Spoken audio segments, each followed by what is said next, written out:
I seem to have a little lag, it looks like, with vMix. I'm not sure if it's vMix or just my internet connections over here, but welcome. How are you today, sir? I'm fine, thank you. I mean, Manicam was playing me up this morning. I think it's one of those days. Is it really? Well, I don't know. I'm on this side of the pond, and it's a reasonably quiet day over here. We're expecting snow, but can you tell the listeners again where you're coming from over there in the UK? Actually, good afternoon, everybody. This is Steve. I'm based in Wiltshire, in England. If you think of Stonehenge and Avebury and Salisbury Cathedral, then you're in the right area. I'm somewhere in the triangle between those three. And every year I walk the 26 miles from Avebury to Stonehenge. Yeah, I see a lot of your stuff on Facebook where you walk all over the place. You're literally a walking machine on 2 feet. I've become so since I came down to Wiltshire. I gotcha. And for those who don't know me, I'm Leland Best, coming to you over here on the other side of the pond in the U.S. I'm located in the center of the mitten of Michigan, right here, just about a little east of that, between Lansing and Flint, in a little town called Corunna on the Shiawassee River, which you see behind me, which is a picture of my backyard. So great to see you again, Stephen. Last week I wasn't able to make the show, so I appreciate the efforts of Charlene Burke and her ability to come on here and take over. It was great. I did see the show. It was a great job, by the way, guys. So fantastic. Yeah, it was an enjoyable show. Not that I was on, but you know what I mean. It was different. And hello, everybody, to everybody who's joined us here. Now we've got Chim's on Smiletime today, haven't we?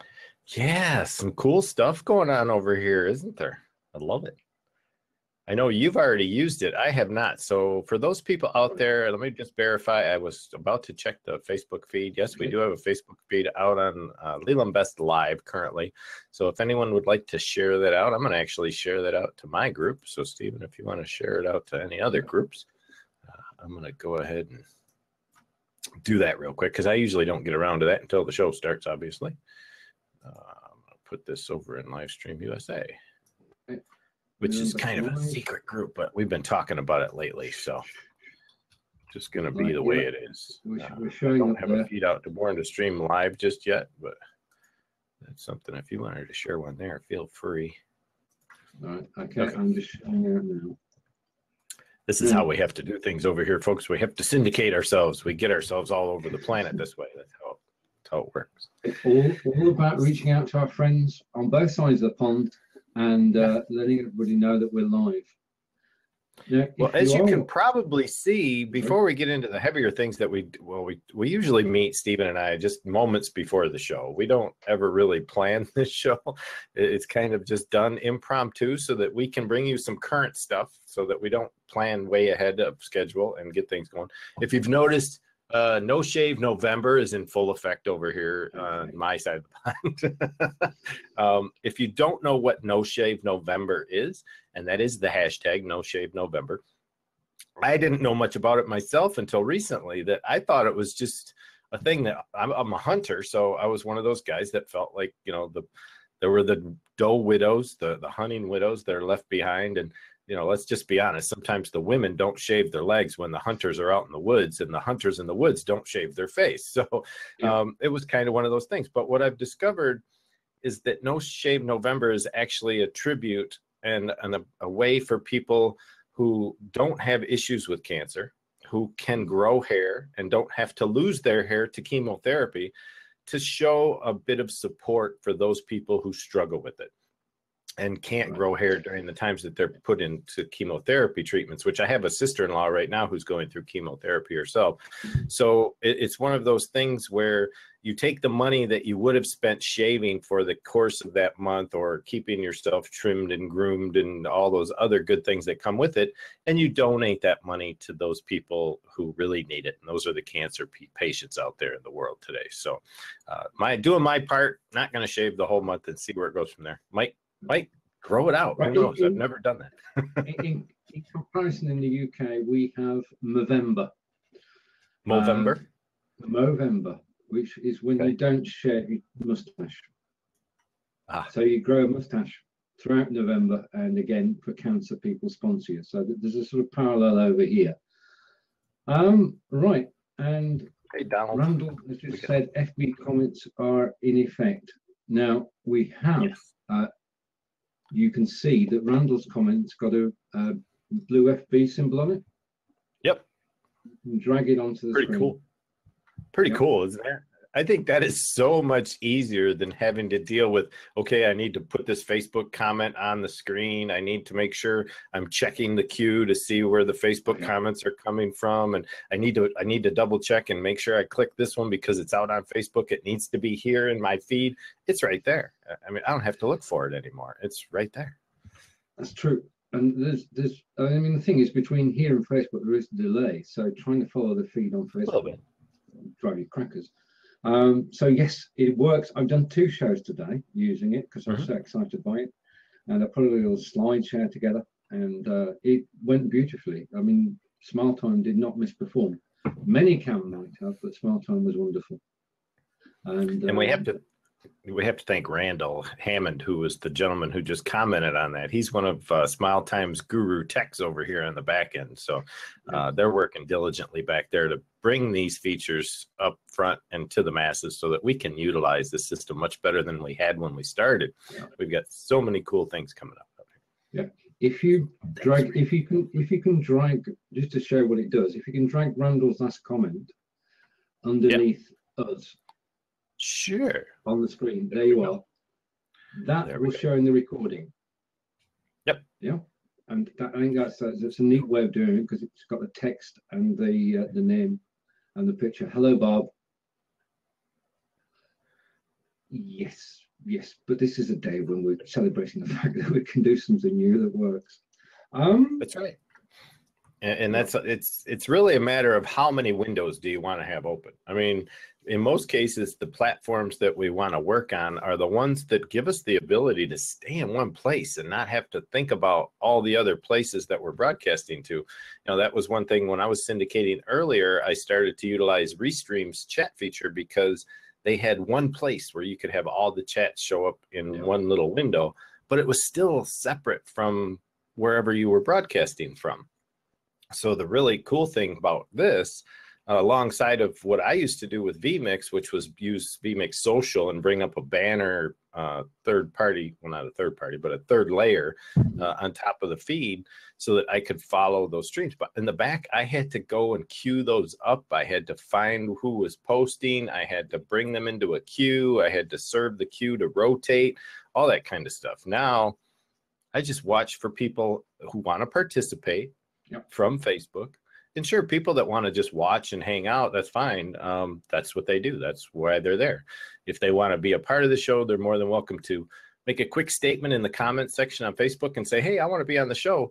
Then they can just follow the link, come on over and join in the chat over here too. So, but everybody's on the same chat. This is true. And if you ask a question, then I will do best to answer it. The thing is that there are 3 use cases for this technology with the inbuilt comments from Facebook, which are usable by business. And I came up with 3 today. One is realtors. If they were a 15-minute show marketing 3 properties, they could share the property, take questions about the property, and getting involved. And the viewers have become participators. The second area I looked at was travel. And if you in the travel business, as a tour operator, travel concern, then you could show your latest tours, 15-minute show again, get people involved. So in terms of marketing, then the third one I came up with, coincidentally, was authors. You could actually talk to your readers live on Facebook and react to their questions about your novel, or you could react to their questions about your live streaming book. Hey, there you go. Well, oh, we got to hate it. I almost flashed off there for a minute. I hit a back button on my browser. So I hope I'm still here. Everybody still sees me. You are still here. I can still hear you. No. Ooh, that was close. You never know what's going to happen when you accidentally hit a back button on Smiletime. So I'm good to see I'm still here. So big day over here in the U.S., as everybody knows. I got out and did my part. I voted this morning. Was about 9:30 this morning. I voted for a change. I'll be honest, it's that day that everybody's going to discover which way the vote's going to swing. I see it going a lot of different ways. There's every channel you turn to has a different premonition of who's going to win this. There's talk about a landslide by Trump. There's talk about Hillary taking everything. There's all these, just so much been going on. I'm sure you've seen, Stephen, in the last week or so, how ugly it's gotten over here in the States. Looking from afar, and Barb asked me earlier, who I thought it would be. I'm not going to say now, live on air. But looking from afar, yes, it has been, we would tell it had been a nasty campaign because it got very personal. Yes, it did. And we can be glad it was tomorrow. And you've chosen your president, and things can move forward because it's been a long election, hasn't it? Well, I think part and parcel to the fact that there are two totally different opposing platforms at play here. There is so much to be covered when it comes to several different topics of discussion that are very much positive and negative on both sides. What I mean by that is there's such a rift in opinion. One side is very pro this and that, and the other side is very anti this and that. So, and we could get into all the issues, but that's not what we're here for today. It's just a matter of they are two totally different sides of the same coin here in this country. And it's really a matter of the big thing I really need to stress to people before they vote, even if they do get to that point, it's not so much the candidates themselves, but it's our Supreme Court that is really up in the air right now, because currently there's one seat open in the Supreme Court, and this is a lifetime type of officiate. When you get that position, you're there until you either quit, retire, or die. That's it. Yes. And within this next period of election, well, the next term or two could mean that as many as 3 more seats could possibly open up in that time, because there are some very elderly individuals in those seats currently that will be either ready to retire, or, as we just witnessed, one just passed away recently. So in that case, it really gives a high hand to whoever is in the seat of POTUS, which is the President of the United States, who can appoint those particular chairs at the Supreme Court. And it will definitely lead to what's going to happen in the next 20, 30, 40 years in this country. So, and beyond, it could go 50 years or more. So we'll just have to see what happens. Very true. And we'll know tomorrow. Yes. What time will you find out? Roughly? The polls close around here. The first polls start to close around 7 p.m. Eastern time. So at that point, they'll start to tally the votes. And obviously, everyone will be doing their best to try and predetermine what the outcome is going to be. Now, if it's a landslide, it'll be kind of obvious moving forward, depending on the electoral votes. But there's such a high level, a number of electoral votes on the West Coast, that especially California has like 55 electoral votes. Florida is a big swing state, obviously, and that's one that they're always fighting for, is Florida, because there are a lot of immigrants who are come into this country through Florida and New York, things of that area, that will be voting, obviously. So as you move along to the West Coast, it's not until 3 hours after our 7, so it'll be 10 o'clock our time, and then into the hours of the night, probably midnight or so, before the news channels will actually start to call it. And then that's a lot of times that's typical of when between like midnight and 2 a.m., if there is one that's not going to make it and wants to secede the vote to the other party, then they will do so around that time before morning comes. But if it's really close, they'll hold out until all the votes are counted. Go from there. So will you wait with it'll be a long night. Yes, exactly. It's going to be a long night around the world. It's not just the US that's I agree. This. The world is concerned as we wait. I totally agree with you. Okay, now that's going on, and we now get to the things that are happening both sides of the pond this week. The first story: have you heard of Marks and Spencer? Does it mean anything? Honestly, when you shared that link, no. I didn't know anything about that gentleman, so you go right ahead and take the show for that one. Marks and Spencer's was started in the 1900s. It's a UK store. We've got about 1,000 stores throughout the UK, and it's a premier brand. It's not up there with Harrods, but it is a premier brand, Marks and Spencer's. And they've been through turbulent times. They do two things. They sell clothing and they sell food. And the food is making a profit and the clothing isn't. So they decided, and this affects quite a few high streets, they decided to close 30 stores. Having said that, they're going to open 60 food stores. So the times are changing. They're getting out of the clothing and into food. Now you said they're closing 60 stores? Closing 30 and 30. Okay. Opening 60 smaller ones. So wow, bit of adjustment there. But Marks and Spencer is a major leading brand. If you went to if you come to England, you'll find one in every town, and if you go to France, you'll find quite a few there. They did expand into the United States, but then they pulled in their horns and pulled out, like many a British food company did. It's usually the case, isn't it? Yep. It is. I was gonna. So it's known as Marks and Saxton, you said, correct? Marks and Spencer. Marks and Spencer. See, I'm so used to that's the one thing that's so much different for us to understand sometimes is you change countries, you have to change store names. I mean, it's like. Welcome, John, who's with us today, and he's described it as posh nosh. It's not. It is. It's. We've got Aldi and Lidl's over here as well. Yeah, but Aldi. Marks and Spencer is towards the top of the range. Oh, okay, gotcha. I was going to try and show the page in time there, but I wasn't prepared with that article, which was they had a little. I thought they had a video there, did they not? Or they have an audio file. It looks like. Yeah. That they were going to discuss. Let's see if we can hear what they had to say. I don't think it's very long. It was on Radio 4. Is that something that's broadcast quite regularly over there in the UK? Radio 4 is a national radio station run by the BBC and has a lot of devoted listeners. Okay. Well, let's see what they have to say real quick, shall we? Yeah, surely. Answering a number of questions, I set the business back in April to make sure that we put the customer absolutely at the heart of what we do. And what we're reflecting in these changes are changes to customer shopping habits. Everyone will understand that more and more people are shopping online today. And what we're doing is rebalancing our footprint from where it's merely about 2/3 clothing and homeware to a position where it's about equal in terms of clothing and home and foods. And let's be clear, although I've announced the closure of 60 stores today, what we will do is increase the number of Simply Food stores we have in a number of towns across the country. In fact, we're going to add 200.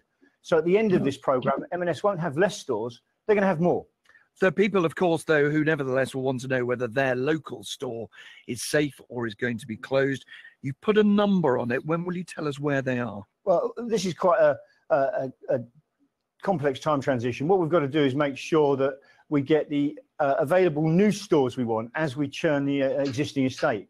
And therefore, it's on a store-by-store basis over 5 years. And that's because this is a 5-year program to make sure we've got a modern, relevant estate that gives a great experience to our customers. So you can't simply wait till later today and go to a great list of the names of market towns like around Britain that are not going to have the M&S store that they've got now. No, that's not what we're doing. We're looking at this on a store-by-store basis as we roll forward. And what I can tell you, again, as I said, is that the Marks & Spencer Simply Food offer is doing fantastically well. And we'll extend that. And in fact, more market towns in the UK will get an M&S store. Wow. Now, I heard him say 60 stores were closing in that audio. Yeah, I think that was a different time scale. But I was 30 in this next 6 months or so. And as Krishna, welcome Krishna, Krishna says a big change agenda to manage the employees too, because they're changing over, if they change over from selling clothing to selling food. So we'll have to see what happens. But that's obviously a big moment in our day today, because Marks & Spencer's is part of the British landscape. Wow.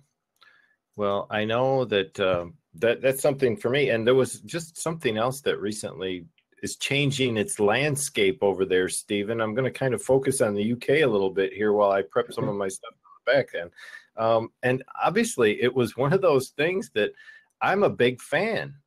Pronounce the name of the bar for me properly, because I probably say it wrong every time I see it, but it's a chocolate bar that has changed its own landscape a little bit, has it not? Right, we're talking of Toblerone, which is well, it's not quite the connoisseur's chocolate, but it is quality chocolate. And it's been sold in the UK for years and years. And they have changed the shape of it. And if you can get a photo behind you. I'm gonna, but what I wanted to do, I want to resize this so that you see what's going on. It's kind of ticking you guys off over there, isn't it? Oh yeah, if you did it before and after, we've lost chocolate, and this is important. Yeah, I know. Looking at that bar, I think there's a picture underneath, or maybe lower down. That's the new one. Here's the original bar. Here, before Brexit, here's before and after Brexit. Before and after Brexit. Now, our chocolate's disappeared, and we don't like it.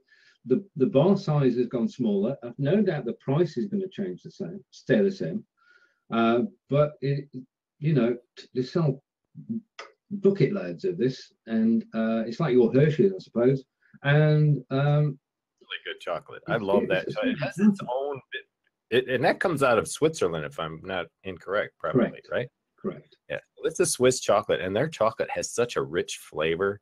Honestly, I find this stuff, it's right on the checkout aisle in most Meijer stores when you go to checkout here, which is our local food store, similar to what you were just mentioning earlier. And it's not found everywhere in the U.S., but they are expanding as they go. It's not Walmart, but Meijer, it used to be called Meijer Thrifty Acres, which a lot of the locals call it Meijer 50 Acres. It's kind of a little play on words around here. But we find those all the time sitting right there at the channel. I buy them on a regular basis. I love those candy bars. I'm a little disappointed myself, Stephen. Right, okay. Well, obviously this is an international problem that we can now agree on, that when somebody takes our chocolate away, this is getting serious. It's ridiculous. As Don says, it's missing some triangles, and you always find one, as Krishna says, in your Christmas stocking. Traditionally, even when we were kids, one of those was in the stocking. It was the chocolate of choice at Christmas. I see. And that's one, I guess Hershey would probably be the go-to bar for stockings over here in the U.S. Yeah. Whatever.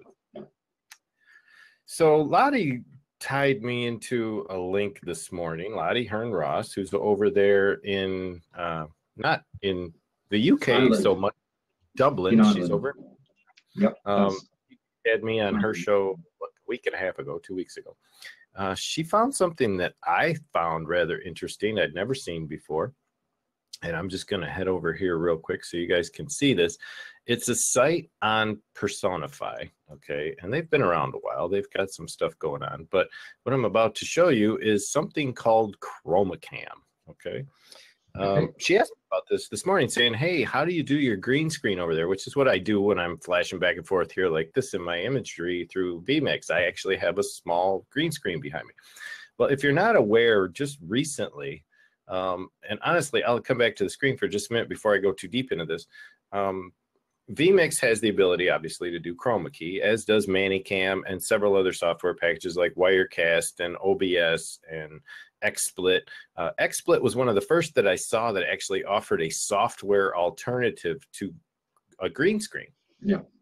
And I thought that's what she was showing me here when she asked me about it, but it wasn't. And this is where I wanted to touch on this real quick. And what they're doing is they're actually offering, I went and signed up for it real quick just so I could see what it was.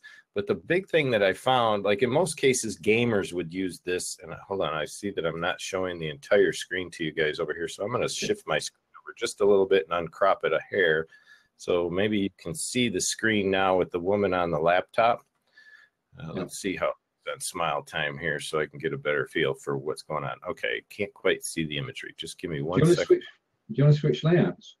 Yeah, that's what I'm going to do, Stephen. Oh, right, okay, we're of the same mind as usual. Yes, yeah. Okay, so this is ChromaCam, okay?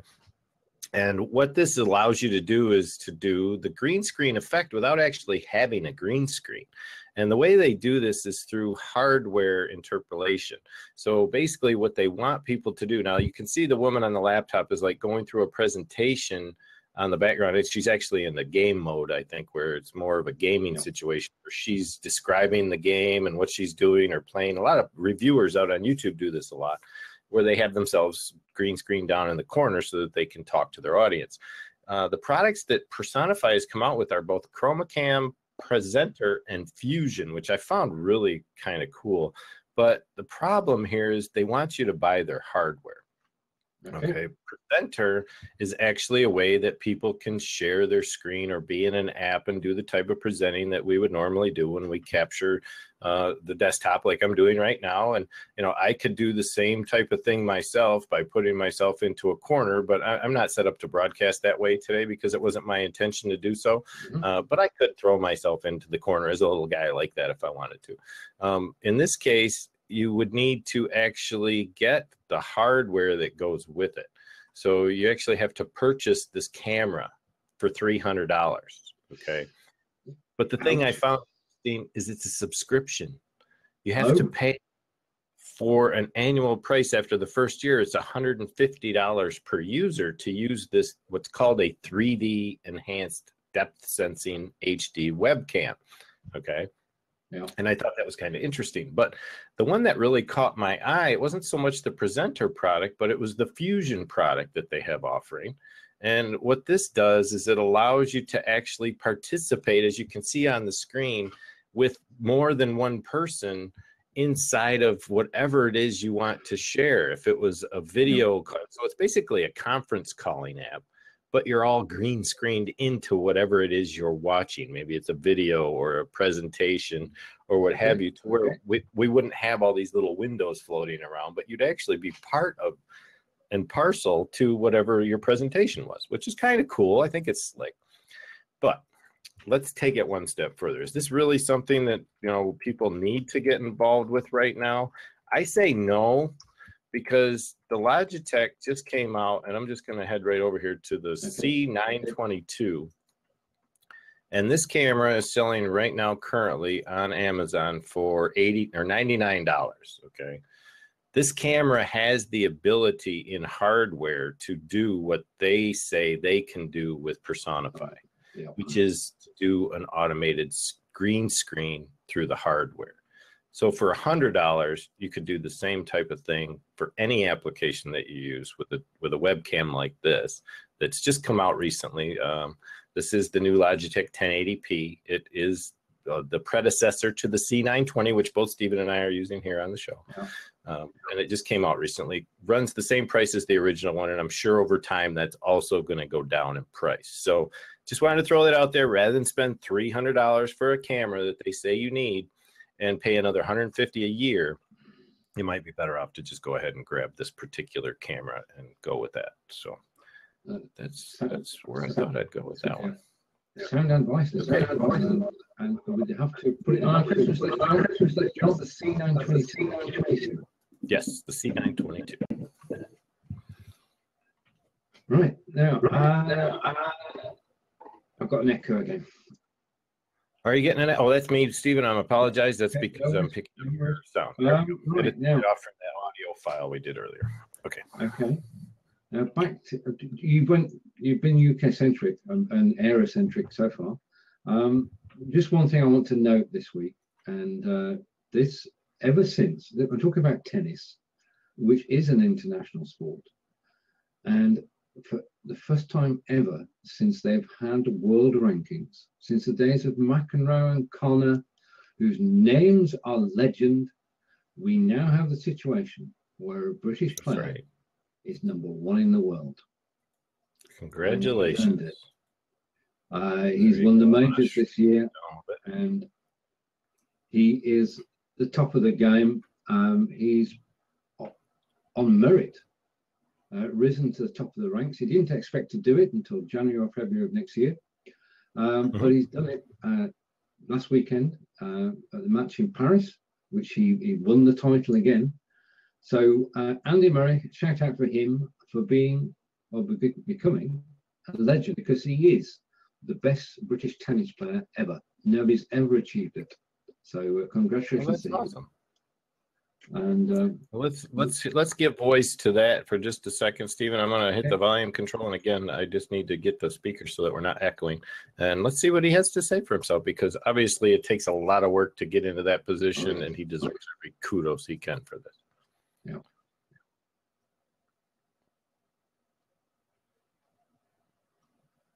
Looks like everybody's watching it, Stephen. They must be Every pretty. day. It's We've got a about brief, intellectual brief property advertisement. Let me being just stolen. mute That that is out for a second. So we'll have to wait that 30 seconds for that to go through. You shouldn't be hearing that right now. I'm going to cover that up so we don't have any. It's all quiet. So we don't. Oh, that's fine. I turned it off until the commercial's over, Stephen. I don't want us to lose our Facebook feed to a third-party advertisement, so we'll make sure we get that done right. So it'll be done in just a second. Here we go. Andy, many congratulations. How did you find out that you were going to become world #1 on Monday? Milos told me when we were in the locker room, just getting ready for the match. I was going over the sort of tactics and stuff for the match and just getting ready. And then Milos came and said that he wasn't going to be able to play today. And well done on getting to #1, and that was it. All very matter of fact, not the same buzz as winning the Wimbledon title on centre court. Yeah, it's obviously pretty different. Yeah, it obviously felt strange at the time. You kind of don't really know how to react, and obviously you want to do it on the court. That's like last night before I went to bed, I was thinking about that moment of doing it, of winning the match, but yeah, what wasn't to be today. But you know, it wasn't about today either. It was about, you know, the whole year's work. You know, and I obviously got lucky today. It was unfortunate for Milos with the injury, but thankfully you know, managed to get there. I know it's always hard to compare. Pretty wild. And I didn't want to take the full 3 minutes of that, obviously, Stephen. It doesn't sound like he really knew what was going. It wasn't like it was a big bunch of fanfare. It was just all of a sudden he says, "Oh, congratulations on #1," and not what it's usually expected in that type of process. But hey, more power to him. But in the quarterfinals of the Paris tournament, the existing world #1 was knocked out. So the only thing he had to do was to reach the final, and he did that by a walkover because his opponent was injured. So it wasn't, you know, I've won the match, I am world #1. It's, I haven't played and I'm world #1. So there you are. But he has played very well all year, and more power to him. He's only 29. He's got a long time he can carry on playing, and let's hope he does. And there's a review that John's posted of the C922. Yes. Oh, good. And I've heard some good, some bad. I mean, it's not that I was promoting the camera, obviously. I was just giving the alternative. And I haven't tried it myself or had an opportunity to review it myself. I would love to get my hands on one and try it and see how it works. Yeah. I've heard some of the capabilities, because basically what it does is it creates a filter of the outline of your person, and then blacks out everything behind it. And then you can interpolate your outline onto other layers so that you can put in your own backgrounds. And that was one thing that I caught with the Personify app, which was also very similar. It was kind of neat. All you would do is go in, and they had backgrounds that you could snap in, but that was all it was primarily, was just for that software hardware tie-in for a green screen without actually having to have the equipment and the hardware behind you. Like you can see here, if I just move my curtain, I have a green screen. You wouldn't need any of that to have to do this effect. It would just be, it would cover up whatever's behind you, but you still kind of, in most cases, have to have a relatively smooth color factor behind you. Like in my case, I'll be honest, to have a background like that would be very difficult to filter out with those types of hardware software processes, because there's so many colors involved. It's much easier if you're wearing like one color shirt and you have, you know, easy hair to filter through, that type of stuff. So it's dependent really on not only the person in front of the camera, but whatever it is behind you that you have to filter out of the image. So it can be tricky. Understood. Right. Oh, I like this. I hope we get clickable links soon. Yes, that would be good. That would be very good. I would be looking forward to that. Because we can't share our links here yet. No, well, you've got one from John, which you could bring across. Anything that's got an F on it, you can bring across onto the screen itself, as opposed to the 4 at the bottom. Yep, that's it. Yeah, there we go. Okay. Well, I can bring those over here too if I want. I can bring these other ones into the feed also. Yeah. But at least Okay. this way they show up on the actual recording, as Stephen mentioned That's right. earlier, which was not the case when we had those other software platforms that we were on, when we had shares or drop-ins, things of that nature. They didn't show up on the recordings, which I think is really one of the neatest things about Smiletime here. Yeah. So have you been hearing much lately about the Pixel, the Google phone? I heard No, I haven't. bad things about it. I've heard that there's been some issues with the camera recently. Now, it's hard to say, there's comparisons all the time, and they're doing a shootout in France on digital trends. 3 days ago, they compared the Google Pixel with the iPhone 7, which is obviously about where we're at right now when it comes to who's got the better offering. They're priced about the same. Obviously, if you want to go, you could go to AT&T and get a free iPhone 7 right now. That's a current offer that they have going on. And I believe Verizon is offering the Google Pixel at about $300 off. And, there's other alternatives. And Nazim Beltran and I have spoke about them recently, which one is the OnePlus 3, which is a phone that was been targeted to a lower paying audience, but is expecting to put out a quality of phone that will rival or at least match up to those that are of the iPhone, Samsung, Google Pixel quality. And let me see if I can pull up an article real quick. It's the OnePlus 3. There's full phone specifications out at GSM Arena currently. It is a 5.5-inch, 16-megapixel camera with 6 gig of RAM on board for the phone itself. The computer. Yeah, pretty much. This phone was just announced in June of 2016. So let me just give you, it's basically spelled out as the OnePlus 3, okay? And not only that, but there's another competitor out there, which is known as the Honor 8. And that is created by, let me get the name of the company. It's Huawei. I never pronounce it right. So let me make sure I get the pronunciation proper. Let me turn off I think I got still the sound bite. Nope, I did turn that off. Okay. Hawaii. How do you pronounce this? I want to say Hawaii every time I see it because it looks like it should be pronounced Hawaii. That's what I see. These are Chinese manufacturers, obviously. This one, not now. Honor the OnePlus 3 is, I believe, a gentleman from the U.S. and a Chinese individual who doesn't speak very fluent English. And I guess the kid is on the ball. He's a very young individual at the OnePlus 3 end of things. Weiwei, is that how they pronounce that? Thank you, John. I appreciate it. Because I don't speak Chinese, I wouldn't know. But if you're not familiar with the fact that the Chinese industry, when it comes to cell phone processor manufacturing, has actually taken leaps and bounds in its CPU core constructions. They have taken it to a new level than what we've seen in the past from Apple and from Microsoft and from IBM and Intel even. They are creating processors that are blazing fast. And they're starting to incorporate these types of processes into their cell phones. And if you were to ever check the trends for market right now, it's actually the Chinese chipsets on these phones that are taking the lead in sales across the world. So something to keep an eye on. Apple isn't the forerunner anymore, that's for sure. Not like it used to be. Indeed. Right now, happenings this week, you've got news on YouTube. Yeah, they got a new end card thing going on, don't they? Now, let me head over there to their blog. I believe I'll be able to find that much easier than I have some of the other stuff today. Like I said, Stephen, I'm never ready when I come out here. But what they've granted us the ability to do, and I'm going to just show, maybe I have a quick tutorial. Let's see what I can find here. There's probably a couple of them. Well, I'll just do I'll head over to the page at Google so that we can get a little better understanding of how this functions.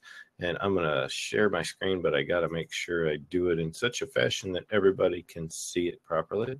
So let me crop my screen a little bit here. I'm going to head over to the YouTube user channel. I just want to make sure that everybody can see this the right way. every website you go to do this usually tends to change its format for its page. So it's a little tricky to fit it into a Smiletime window here. You should be able to see the whole thing there. Now you can add cards. Oh, that's the other cards. I'm sorry, I got the wrong page here. I want the end cards. Right, okay. Let's get to end cards on YouTube. I'll make this easier. Yep, they went to another page. And it cracks me up that you cannot just simply go to a quick page on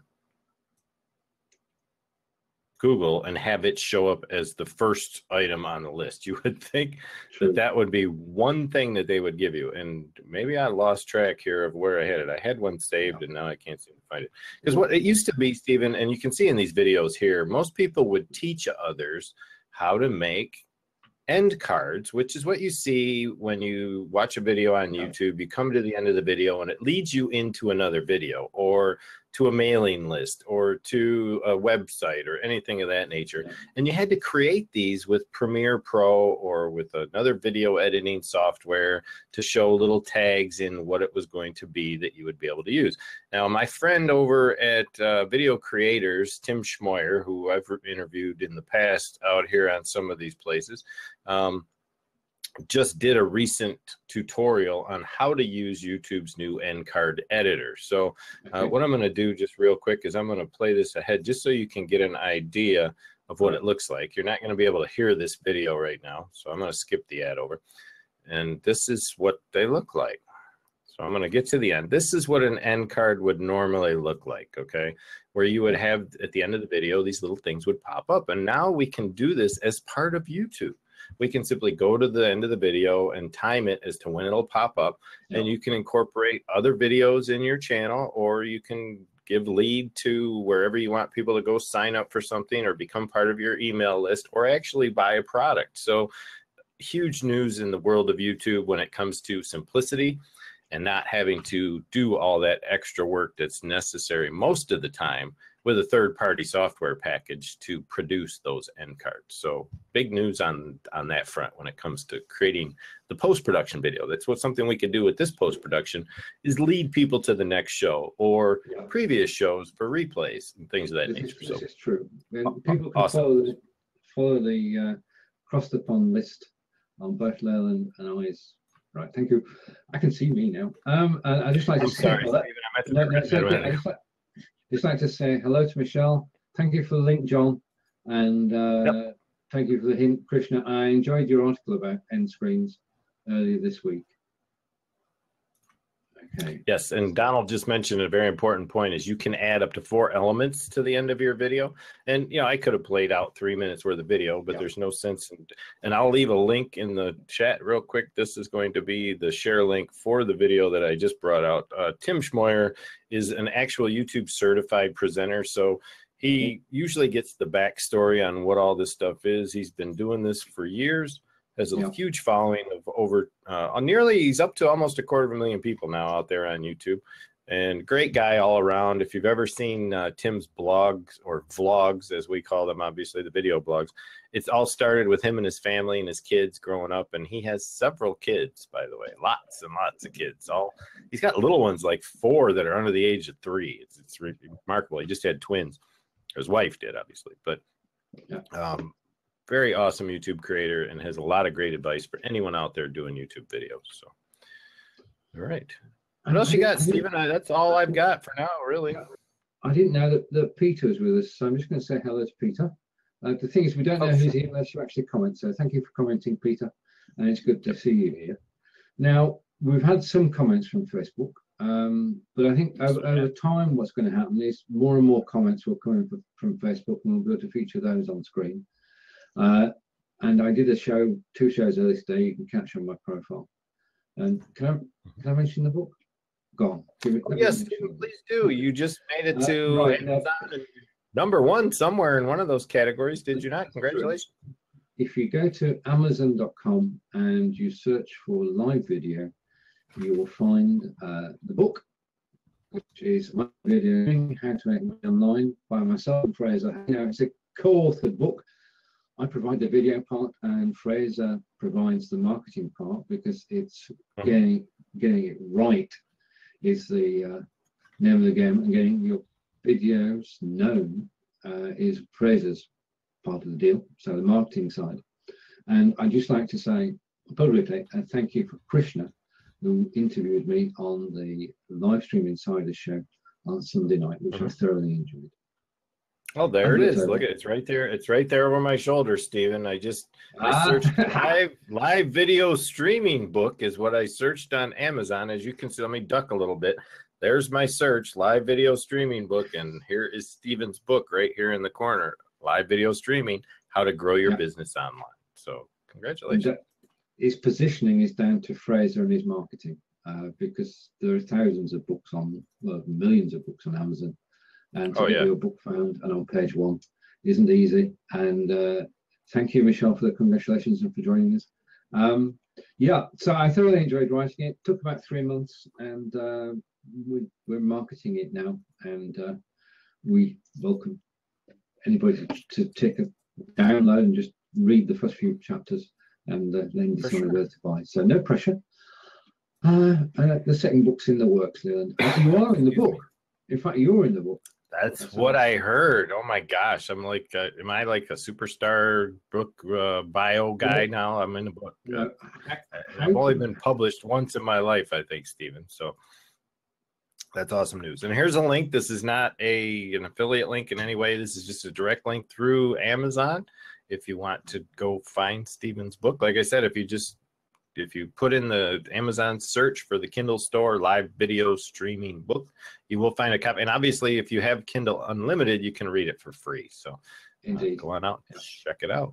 And Stephen still gets paid for that, by the way, just so you know. That's how the system works.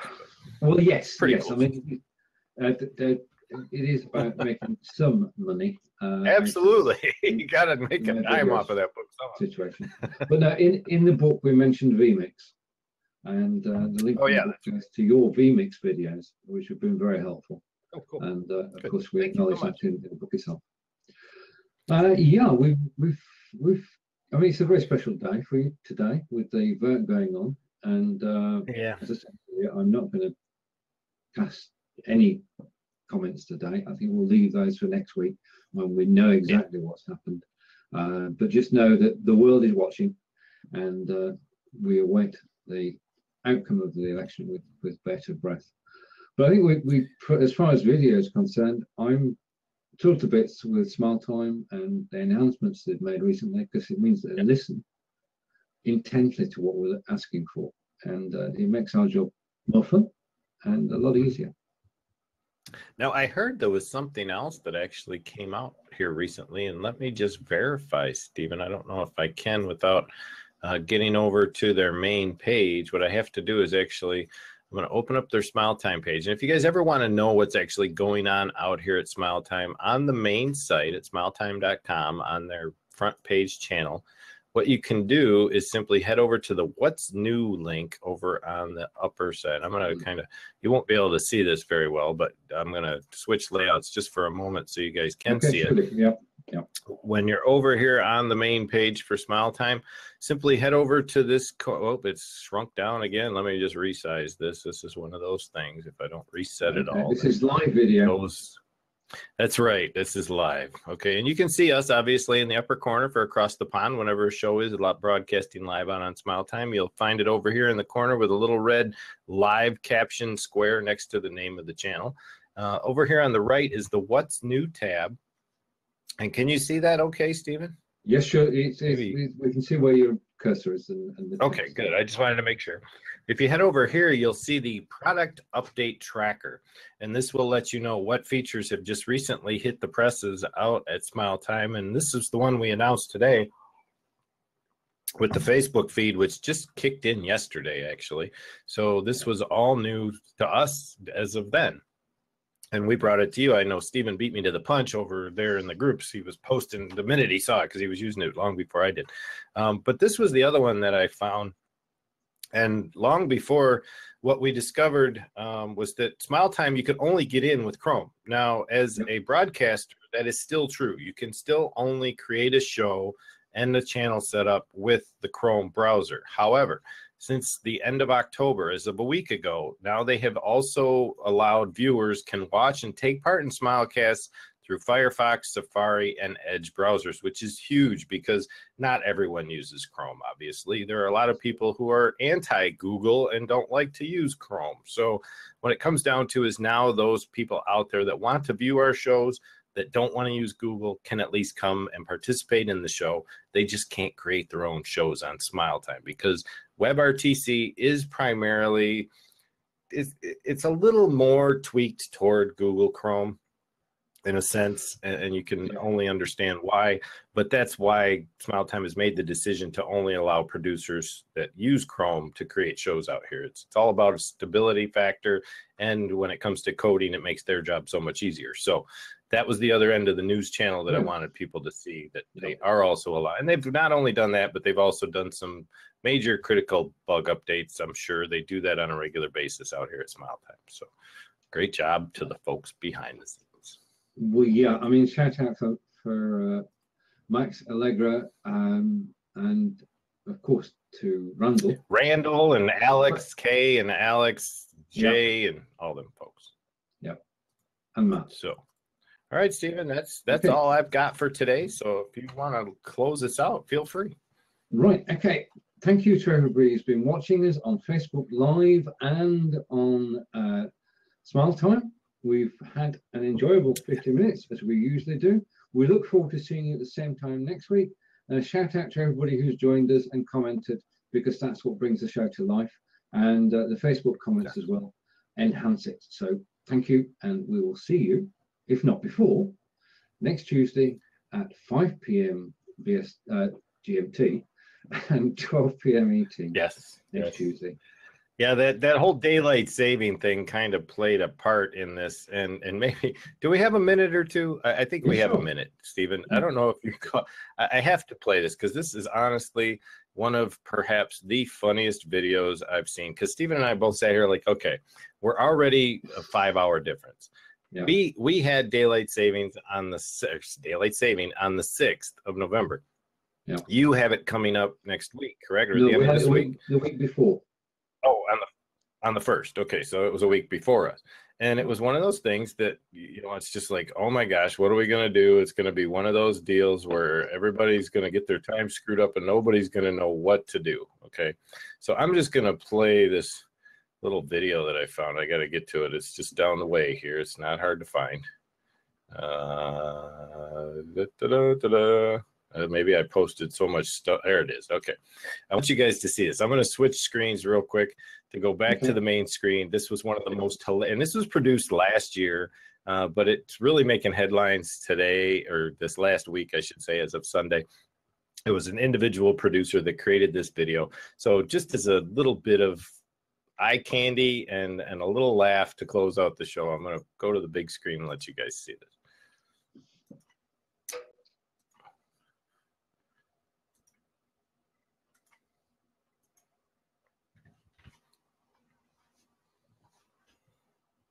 Oops, hold on a second. I need to get the audio. Let me try that one second. I almost missed it. All right, here we go. One more time.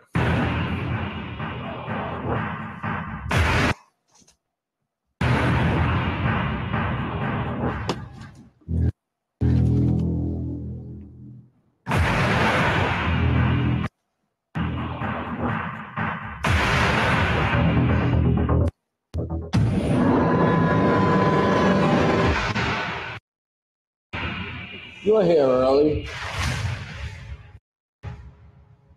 I thought I was late. Check again.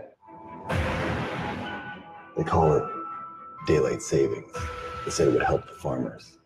They didn't expect it to destroy everything else. It gets dark so early now. We gained an hour, but we've lost light. Wait, didn't we lose an hour? No, we spring forward, fall back. Or is it fall forward? It's too confusing. Don't you see what's happening? All the people are going to have to change their clocks back. We have to warn them. Early bird catches the worm. Tina, you have to come with me. Where are we going? We're going to a place where daylight savings doesn't exist. The colored Arizona. You can't run from this. It doesn't add up! Don't you see? Daylight savings is just an imaginary construct. It's daylight saving. It's not plural. This is tearing us all apart! Too late! No, remember, we gained an hour. What time is it? We're running out of time! You want to buy an hour?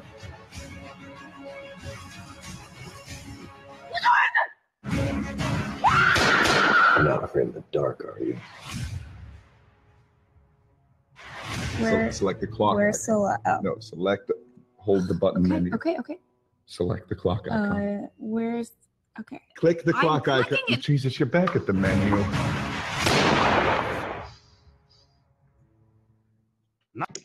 It doesn't get any funnier than that, if you ask me. I can't say much more for the producers of that. Fantastic job by them. And honestly, as one here who is waiting for the next president of the United States to be elected, I hope the first thing they do in this country is eliminate daylight saving altogether, because it's really just a joke, if you ask me. It doesn't do anybody any good, Stephen. That's all. It doesn't. I mean, we've got the same in the UK, so I think a lot of people would agree with you and your sentiments. All right. Well, from this side of the pond, adios, amigos. Thanks for coming to Across the Pond here on Smiletime. Stephen, we'll see you in the next show. See you. And from Wiltshire in the UK, goodbye. And we'll see you both all again soon. Bye. Bye, everybody.